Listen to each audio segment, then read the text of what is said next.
Dah ramai dah berucap Mat. Dah ramai, 22 orang dah berucap. Saya bagi Indra Mahkota, selepas tu Labuan Menteri bolehlah menjawab selepas Labuan. Terima kasih. Sebenarnya saya ada satu ya, kalau boleh, sebab saya ada satu isu, orang lain boleh tambah lagi 2 isu. Saya akan tambah satu lagi isu. Okey, Ya, terima kasih. Indra Mahkota. Ya, terima kasih. Saya berkenaan dengan empangan. Tadi rakan Seri Gading ada menyebut tentang isu yang berkaitan bersabit dengan empangan. Saya makan saya di P23 memang ada satu tajuk khusus berkenaan pemulihan empangan. Jadi saya nak bertanya, oleh kerana saya makan saya ada dalam laporan audit ni agak menonjol, agak signifikan juga, kerana laporan ini menyebut bahawa asas kepada perkara yang perlu diperbaiki tentang pengurusan keselamatan empangan yang ada agak menasabah untuk kita bincangkan di peringkat jawatankuasa. Pertama, disebut bahawa kesemua empangan yang ada dalam negara kita didapati mengabaikan aspek keselamatan dari segi penguatkuasaan. Maksudnya kalau di sini disebut didapati di empangan yang disebut oleh yang berhormat Seri Gading tadi, di Semberong, di empangan Bekuk dan juga Macak, didapati tiada langsung pengawal keselamatan. Barangkali dia takut satu pengawal tahu situ, duduk situ, dia takut, dia lari. Jadi laporan audit ni menyebut bahawa teguran ini adalah tiada kawalan keselamatan.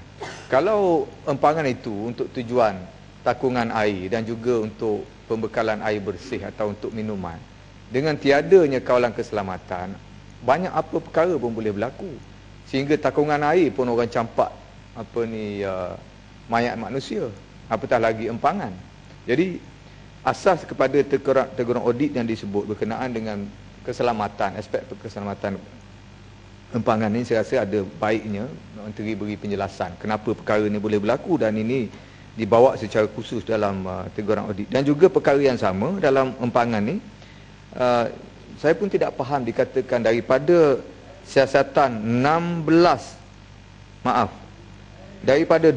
empangan yang diteliti atau disemak, hanya satu saja empangan yang diwartakan. Maksudnya selebihnya empangan tu tidak ada pewartaan sebagai kawasan rezab takungan.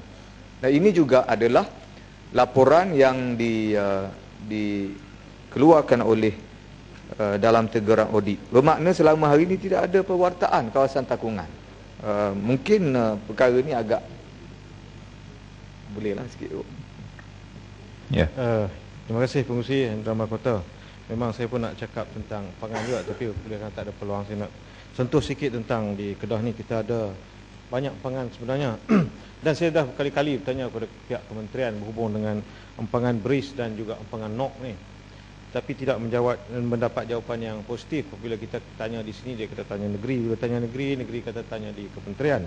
Jadi saya ingin mendapat kepastian daripada pihak kementerian, apakah sebenarnya status empangan NOC yang nak dibuat. Sebab kita dah ada empangan muda, empangan Pedu, empangan Ahning, empangan BRIS, semuanya menggunakan kawasan tanah yang agak luas lah. Jadi saya dapat kepastian daripada pihak kementerian, empangan NOC yang dikatakan untuk menyalurkan saliran daripada empangan BRIS ke empangan NOC dan juga ke sawah ni, apakah ia akan terjadi ataupun tidak terjadi. Terima kasih. Terima kasih.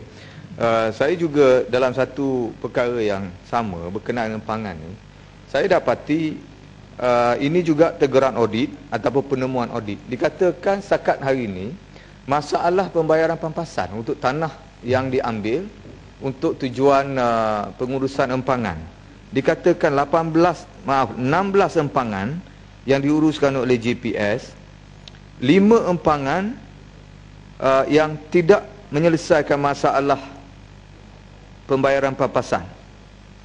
Dan ada satu status terkini yang ada yang berhormat Menteri, sehingga kini dikatakan maklumat bagi 14 empangan telah pun diperolehi, kecuali dalam bentuk aspek pembayaran pampasan.